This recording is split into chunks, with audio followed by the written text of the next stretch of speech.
नमस्कार। आप सभी का स्वागत है फिर से एक बार आपके अपने YouTube चैनल मैथ्स क्लास में, जिसमें हम गणितीय प्रश्नों को हल करते हैं। अभी हम कक्षा 9वीं के अध्याय 3 घातांक से प्रश्नावली 3.2 का 5वां और अंतिम प्रश्न हल कर रहे हैं, जिसमें कहा गया है कि यहाँ पर कुछ प्रश्न दिए हैं जिनमें पहचानने के लिए कहा गया है कि ये करनी है या नहीं है। तो मैं यहाँ पर लिखता हूँ ये जो है करनी है, ये जो वर्गमूल 8 है ये करनी है, ठीक है। जबकि ये वर्गमूल 64 रूट 64 करनी 64 जो लिखा हुआ है वो नहीं है, और ये जो 90 है ये भी है, और यहाँ पर है ये भी है, लेकिन ये वाला नहीं है, ठीक है। तो यहाँ से 5 प्रश्न हैं, पांचों के उत्तर हैं कि 2 इसमें से नहीं है, बाकी 3 इसके करनी है, ठीक है का मतलब है वो करनी है, और नहीं का मतलब करनी नहीं है। तो चलिए देखते हैं ये क्यों है। तो देखिए, वर्गमूल 8 को यदि हम तोड़ते हैं तो जैसे यहाँ कोई संख्या नहीं है, आपको पता है, तो क्या है 2 है, मतलब भीतर वाली संख्याओं का 2-2 का जोड़ी बनाना चाहिए। तो यदि हम 8 को तोड़ते हैं तो 2 गुणित 2 गुणित 2 के रूप में टूटता है। तो देखिए यहाँ पर एक जोड़ी आपकी बन सकती है, जबकि एक जोड़ी नहीं बनेगी। तो ये जोड़ी जिसका बना हुआ है बाहर चला गया, और जिसका जोड़ी नहीं बन पाया वो अंदर ही रुक गया। मतलब किसी भी सूरत में इसमें से इसका जो निशान है, करनी का रूट का निशान है, वो नहीं हटा, इसलिए ये क्या है, करनी होगा, ठीक है। तो करनी है, हम इसीलिए इसको बोले हैं। दूसरा यहाँ पर देखिए 64, और इसका करनी घात है 3।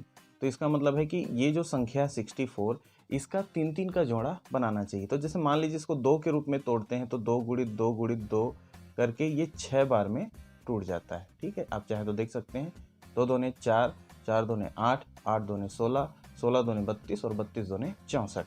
तो यहाँ पर 2-2 का कितना ग्रुप बना, 2 ग्रुप बना, इसलिए ये पहला ग्रुप बाहर आ गया, ये दूसरा ग्रुप भी बाहर आ गया, और इसका जो वर्ण इसका जो निशान है रूट का, करनी का जो निशान है वो हट जाएगा, और इसका उत्तर आ जाएगा 4।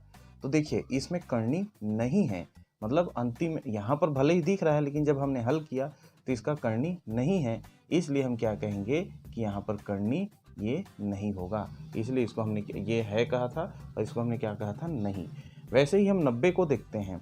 तो साथियों 90 को यदि हम हल करते हैं तो ये 3 गुणित 3 गुणित 2 गुणित 5 रूप में टूटेगा, ठीक है।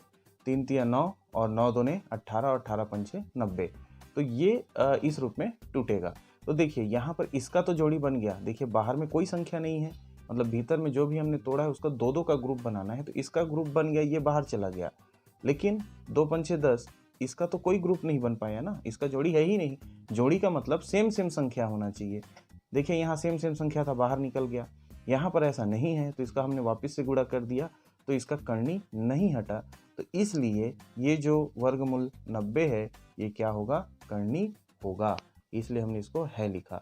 वैसे ही आप यहाँ पर देख सकते हैं वर्गमूल 5 के भीतर में फिर से वर्गमूल 2 है। अब वर्गमूल 2 को हम छोटा करके और कुछ लिख नहीं सकते, तो इसलिए इसका वर्गमूल तो हटेगा ही नहीं। वैसे ही वर्गमूल 5 को भी हम छोटा करके कुछ और नहीं लिख सकते, तो इसका जो अंतिम आंसर होगा, अंतिम उत्तर होगा, वो इतना ही रहेगा, मतलब यहाँ से करनी नहीं हटेगा, इसलिए भी इसको हम क्या कहते हैं, करनी है कहेंगे, ठीक है। जबकि इसमें से हम देखते हैं, यहाँ पर देखिए 5 है इसके सामने में, और ये 2 है, और यहाँ पर भीतर में जो करनी है वो 4 है। तो यहाँ कोई संख्या नहीं दिया है, मतलब इसको क्या करना है, ऐसा तोड़ना है कि इसका 2-2 का जोड़ी बन जाए। बाहर वाला तो सबके लिए है, लेकिन ये भीतर वाला का जो करनी है, ठीक है, यहाँ कोई संख्या नहीं है, मतलब 2 है, तो 4 को हम क्या लिख सकते हैं, 2 गुणित 2 लिख सकते हैं। अब 2 गुणित 2 हमने लिखा, तो यहाँ पर क्या हो जाएगा, ये जो 5, यहाँ जो 5 है, इसका हम देखेंगे ये बाहर का संख्या, और भीतर में आप देखेंगे यहाँ पर क्या आ गया, 2 धन इसका करनी हट जाएगा, तो हमने क्या लिखा यहाँ पर 2।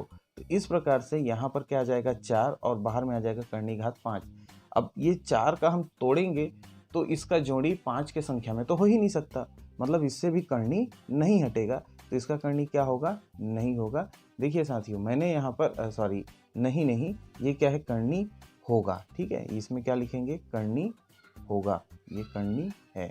मैंने यहाँ क्या लिखा था, नहीं लिखा था, वो केवल कंफ्यूज करने के लिए लिखा था, क्योंकि ये दोनों क्वेश्चंस जो हैं सिमिलर लगते हैं। बहुत सारे बच्चे यहाँ पर कंफ्यूज हो जाते हैं कि भाई ये वाला है तो ये वाला जैसे कि यहाँ भीतर में दे दिया, यहाँ का संख्या कुछ बदल गया तो नहीं होगा।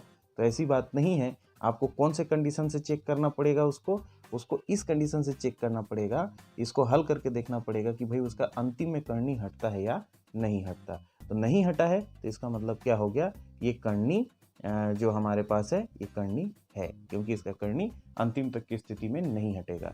तो इस प्रकार से अभी जो हो गया, केवल ये जो बीच का कंडीशन है, बीच की संख्या है, इसी का हम क्या करते हैं, इसको पूरी तरीके से बाहर करनी हटाया जा सकता है।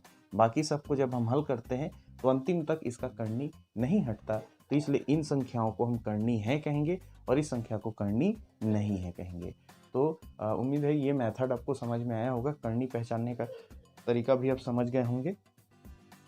किसी भी प्रतियोगी परीक्षा में आता है तो आप इस तरीके से पहचान सकते हैं और उसका उत्तर बना सकते हैं। लेकिन फिर भी यदि कोई सुझाव हो, कोई समस्या हो, कोई प्रश्न हो, तो हमको कमेंट करके ज़रूर बताइएगा साथियों। तब तक अपना ख्याल रखिए, स्वस्थ रहिए, मस्त रहिए, गणित बनाते रहिए। धन्यवाद।